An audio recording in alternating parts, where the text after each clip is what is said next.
Hi, ladies and gentlemen. Okay, this week we are going to be studying Kipling and Tennyson. We're going to be reading two poems by Rudyard Kipling. We're going to read White Man's Burden, and we're going to read the poem If. We are also going to be reading one poem by Lord Alfred Tennyson, and that is The Lotus Eaters. So some basic facts about Rudyard Kipling. He was born in India to Britons, so those would be people who hailed from Great Britain, and they were citizens of Great Britain, and they had moved to India. And so when they gave birth to their child, he was a British citizen as well through their citizenship. He was sent to Great Britain at the age of 6, like most of the young children at that time that were born to the British citizens. He spent 6 years in England in a foster home that he did not enjoy being at. So he kind of begged his parents, you know, this is terrible. I feel like this is hell. And so at age 12, his parents sent him to a private school in England, and that he enjoyed a lot better. When he was 17, he went back to India and rejoined his parents for a time. In 1892, he marries an American woman, and they eventually settle in Vermont until 1896, when his wife's brother and him got into a feud, and Kipling fled back to England.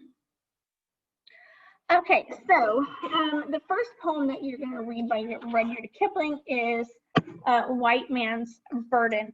This poem began as a poem for Queen Victoria for her Jubilee, and he kind of cast it aside to write a different poem that is called The Recessional.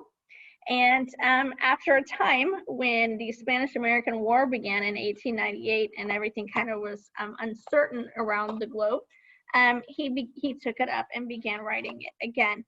And so what I really want to ask you, and I believe your discussion questions are going to ask you this too, or at least your quiz, what is the white man's burden that they're referring to in this poem? What is this burden, and what kind of what action is he really asking the reader to take in this poem? And I want you to think about that as you read. The poem If is more of a motivational type of poem. It has a very motivational tone. I want you to look for these themes in the poem itself. Happiness comes from self-control. The self is vital for happiness, and you can revert this whole theology back to the Romantic movement itself, and that you should aim for virtue, not perfection.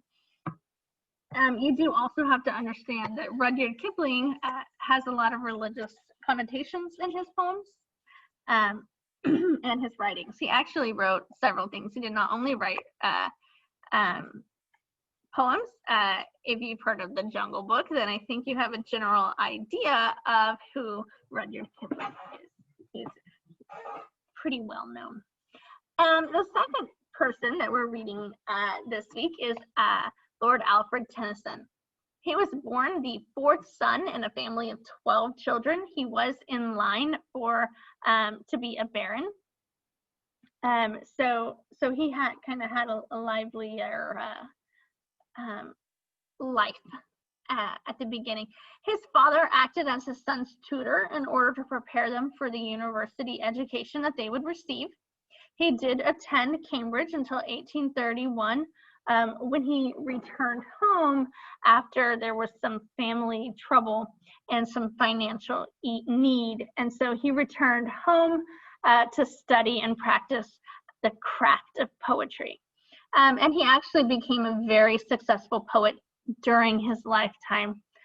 He did succeed Wordsworth in being the poet laureate after Wordsworth finished that. He did marry his longtime love, Emily Selwood, in 1850. He had been in love with her and wanted to marry her for quite some time, but he hadn't been able to marry her because of poverty. But he was finally able to do that in 1850. So good for them. So you're going to be reading one poem that he wrote.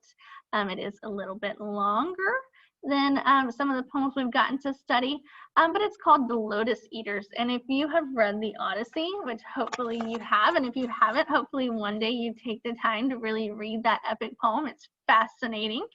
But the Odyssey, of course, is all about the trip that Odysseus took after he left the Trojan War on his way back home, when he wandered on the seas for a significant amount of time. And so one short episode in the Odyssey is called The Lotus Eaters.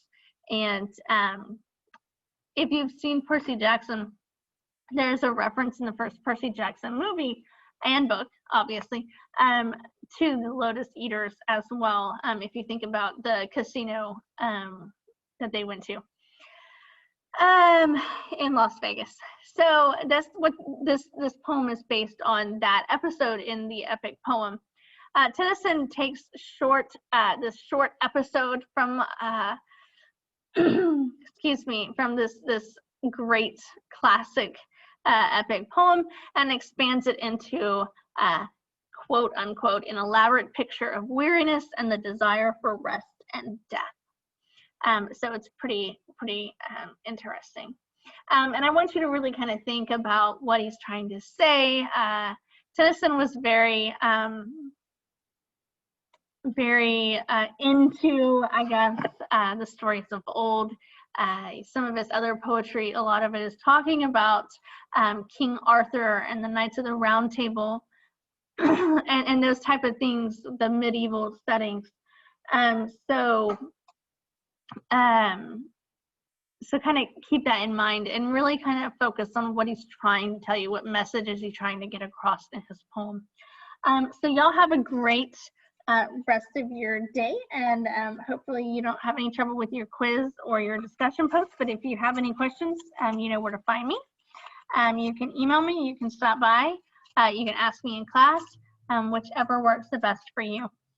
Please just let me know. Next week we're going to be reading another favorite novel of mine, and I'm really excited to bring that to you. And it'll be your last writing assignment of the semester as well. All right, any questions, let me know.